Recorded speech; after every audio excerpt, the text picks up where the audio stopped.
The legend of the adventuring party known as the Rad Squad begins in a city where many travel to seek fame, wealth, and danger, Waterdeep.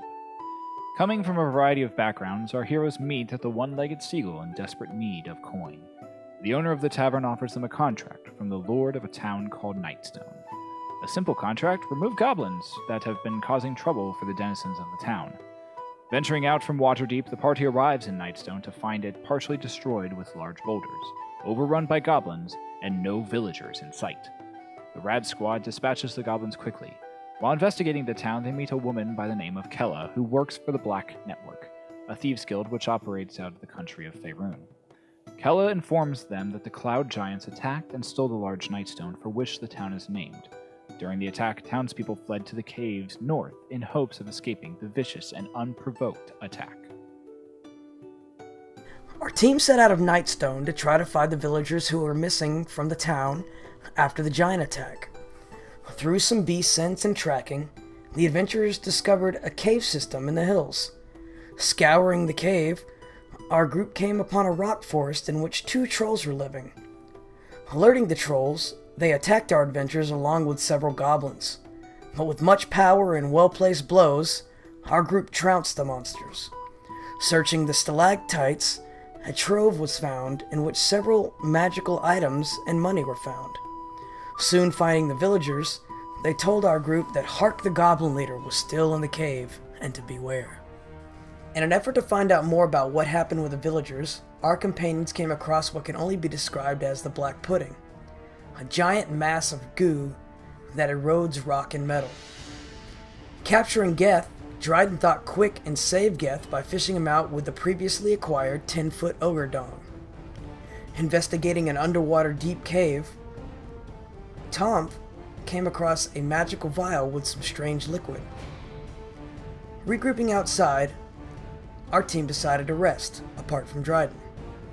During this rest, the evil Goblin King, Hark, showed himself to Dryden and demanded a tax for the team's presence on his land. He then disappeared. The next day, the group decided to revisit the cave to look for the remaining villagers, when all of a sudden, they were attacked by an army of rats and goblins. But they were no match for our group. Incapacitating Hark, our friends then threw him into the Black Pudding on their way out to escort the villagers back to Nightstone. After a night's rest in Nightstone, the group headed out to deliver a message to the sheriff of Brianshander. Our team awoke to seek out Lady Nandor, the current leader of the town of Nightstone, who is located across the broken southern bridge in a keep. In an effort to fix the bridge, our team thought it to be easy enough to just throw Tomp across in order for him to repair the other side. And seeing this, a nosy guard came down from the keep to better understand what our group was trying to do. With some negotiation, the team learned that Lady Nandor had been crushed under a boulder during the previous Cloud Giant attack. With this trying news, our group decided it best to return to Waterdeep, in which it was rumored that the King of Nightstone was doing business. As the team set out leaving Nightstone, a giant tower, donning a wizard's cap, landed before the team, when all of a sudden a voice boomed in their heads, pleading them to come on an adventure where there will be many riches. Deliberating for some time, the team finally convinced Tomp and Dryden to come along. Inside the tower, a giant revealed himself, and then escorted the crew to the outskirts of Waterdeep. Our group finished up their shopping trip in Waterdeep with some new weapons including hammers, axes, and arrows with magical properties. However, their sightseeing was cut short due to some cloud giants descending upon the city, causing mass panic and mayhem. The brave adventurers thought it best to leave the city without a battle, and to catch up with their friend Zephyros, the cloud giant in the Hatted Castle. The group, once they got to the castle, asked their giant friend to escort them to Brianshander. On their way, a large dragon carrying mist dwarves descended upon the castle and worked their way up to the top level. Once at the top level, the group damaged the dwarves as much as possible, with a few mishaps along the way. With some orc acrobatics, tethering arrows, brain shooting, ferocious fire, and Brontor finally making his way to the second floor of the flying castle to join the battle, the adventurers defeat the misty dwarves. Dryden attempts to negotiate with some grumpy griffins, and the Rad Squad gather their loot. Two hooded figures appear in the castle to threaten Zephy, and instead of waiting to gather any information about who they are or what they're doing, Dryden comes to the protection of his friend by stabbing one of the strangers through the throat with a spear.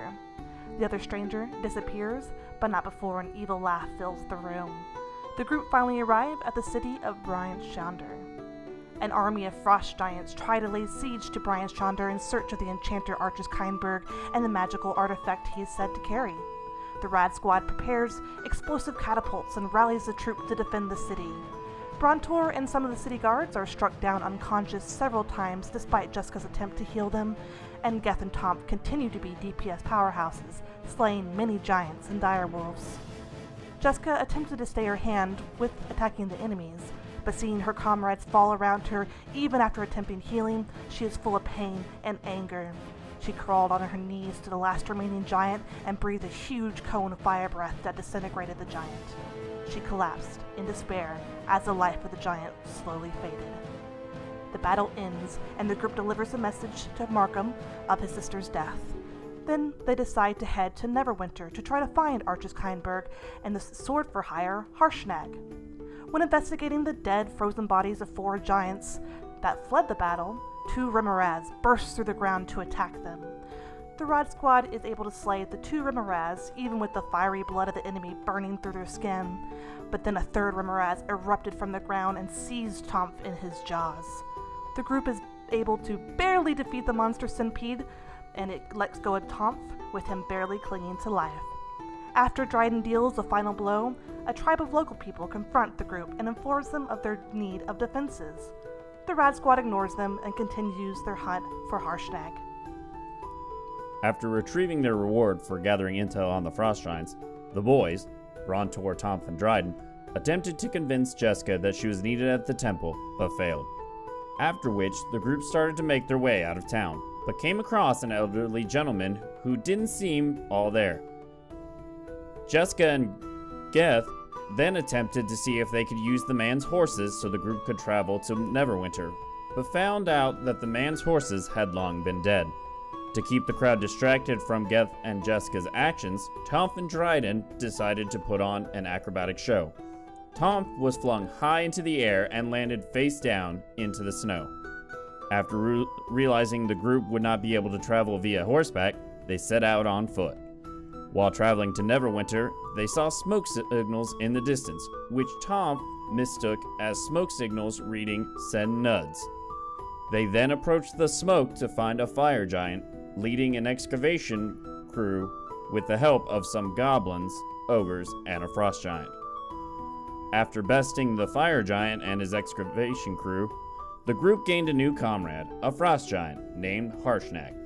Upon searching through the remains of the crew, they found an enchanted rod that seemed to point to a magical artifact underneath the site they had been digging at. After traversing down the chasm into the dungeon, Dryden got a hold of some potent alcohol that Harshnag was drinking. The now intoxicated Dryden burst through one of the doors and activated numerous traps, ending in a pool of liquid where a black ooze slowly creeped over Dryden.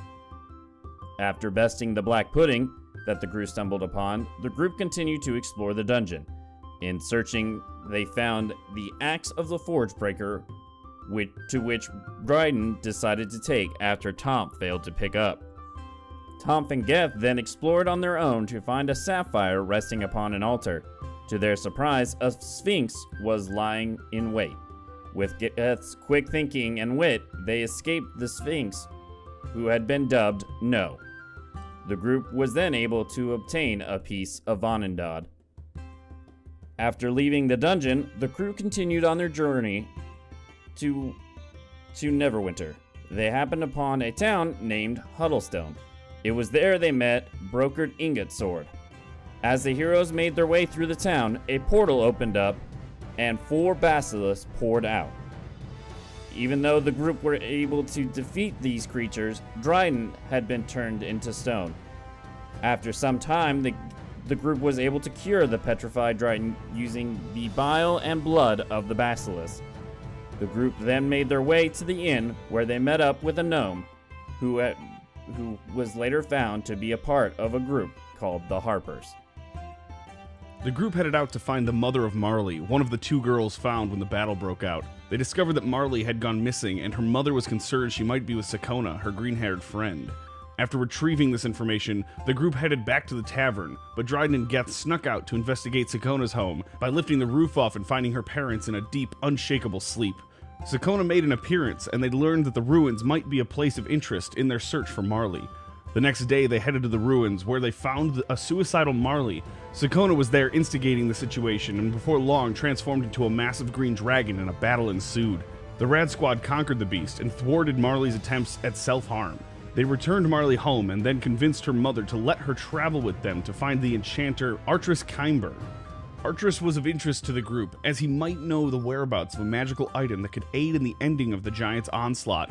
Not to mention his breadth of knowledge may help in curing Marley of her affliction.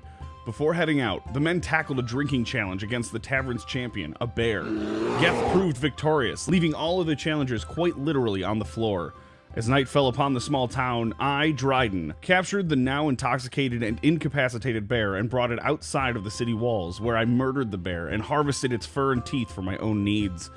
The group then headed south to Neverwinter, where they came upon the booby-trapped house of Zelron Roaringhorn.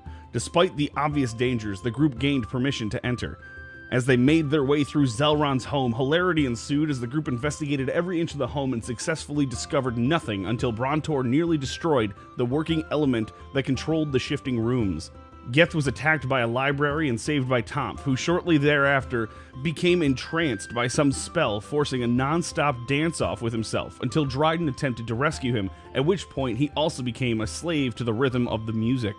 Somewhere in the mix, Geth and Dryden got fake married, much to Tomp's dismay. This all came to a head when the group, once again together in one room, found themselves in combat with an abomination, followed by a group of ropers. As the battle unfolded, a series of events led to Brontor being dragged into an electricity-filled pit with one of the ropers. They swiftly defeated the ropers, rescued Brontor, and then headed directly to Zelron. Somewhere in the fray, Tomp became briefly possessed, but before long, he was quite literally knocked out of it. Zelron thanked the group for assisting him and led them on their way with some tools, offering also to train Marley in how to control her magical abilities. They caught wind of where to find Artris Kimber and headed that way, but not before Zelron shared one last gift in the form of an airship for their travels. The Rad Squad found their way onto this impressive airship and was headed toward the Eye of the Allfather, as I deduced through some rather clever interrogations. Their flight wasn't all sunshine and butterflies, however. Their high-altitude cruise was met with an attack from a group of manticores.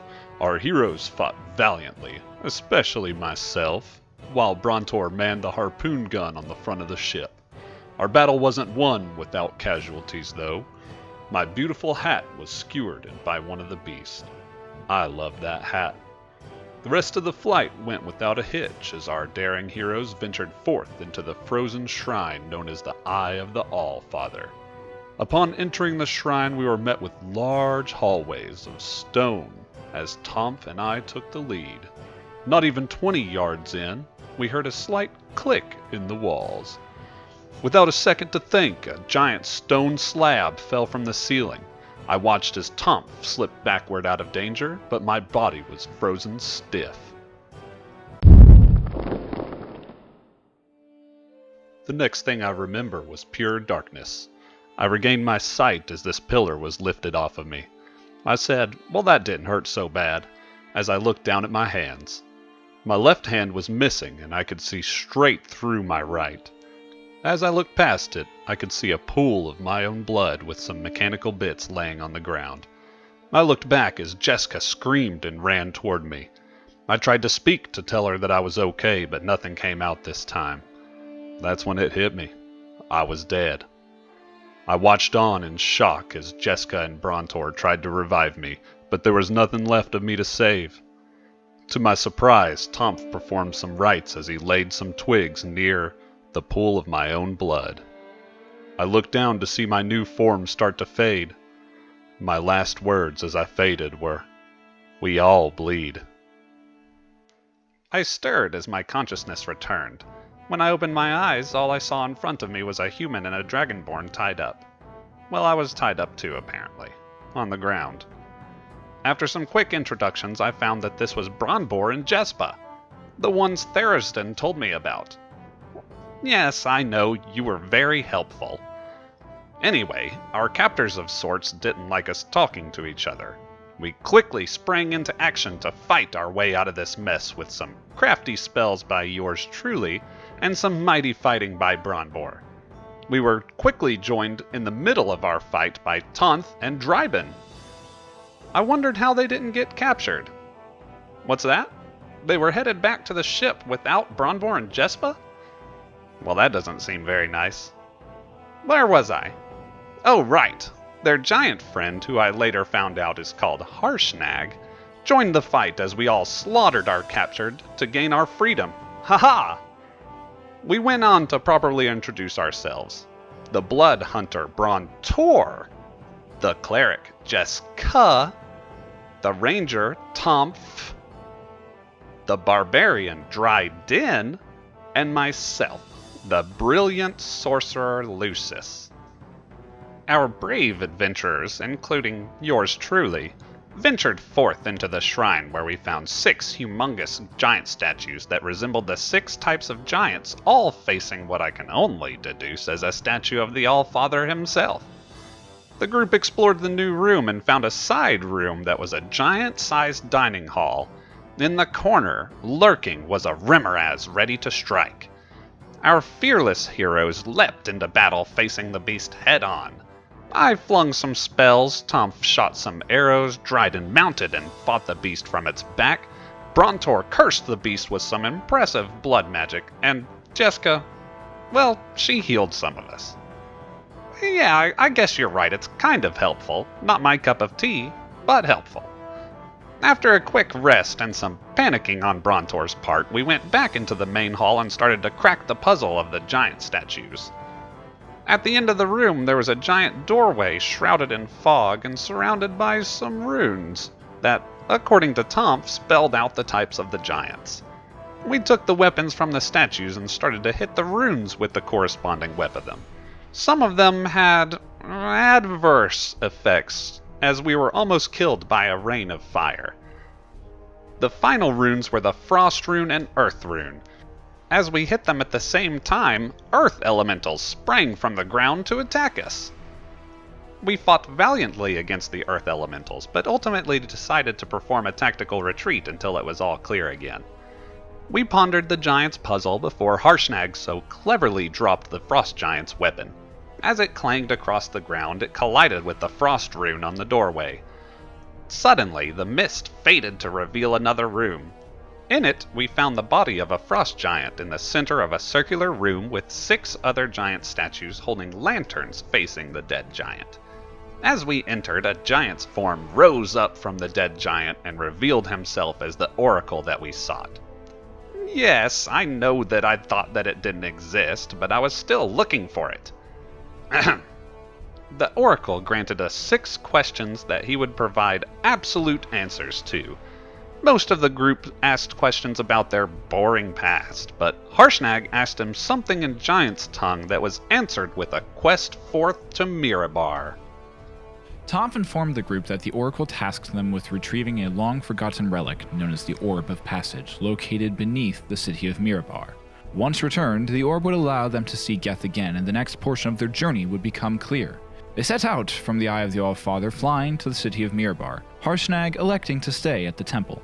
Upon arriving in Mirabar, the Rad Squad explored the city, discovering the Crucible, a fighting pit run by the clerics of Kord. Dryden entered the ring and was pitted against a Goliath named Kern the Hammer. Through a series of deadly holds, Dryden emerged victorious, killing his opponent in the process. Jeska, acting quickly, dropped down into the Crucible, rushing over to the fallen Kern, reviving him through her divine magic. But what she brought back was not the individual they saw moments before. An abomination wreathed in darkness stood before our heroes, grasping a blade made of pure shadow. A battle ensued, with Brontor dealing the final blow, destroying the entity's head. A voice vowing to return in greater force echoed around the arena before the entity fell. Dryden, trapped in a magical orb, was transported to the Temple of Cord to await trial by the Battlemaster. The rest learned that these abominations have been appearing every time a resurrection is attempted. Lucius, disguised as a member of the Guard, and Tomf staged a jailbreak in an attempt to free Dryden. During their escape, Tomf transformed Dryden into a snake and alerted the guards to their presence. Racing towards the exit, they were halted by the Battlemaster himself. The legend of the Rad Squad is still unfolding, their adventures leading them to new and frightening realms. What lies in store for our heroes beneath Mirabar, and what evil is corrupting the land there? What and where is this Orb of Passage? Who was that shadow that spoke to them, and when will it return? Will the giants be halted before they destroy the realm? And what part do our heroes have to play in all of this? The Rad Squad sets out for answers, for family, and for adventure.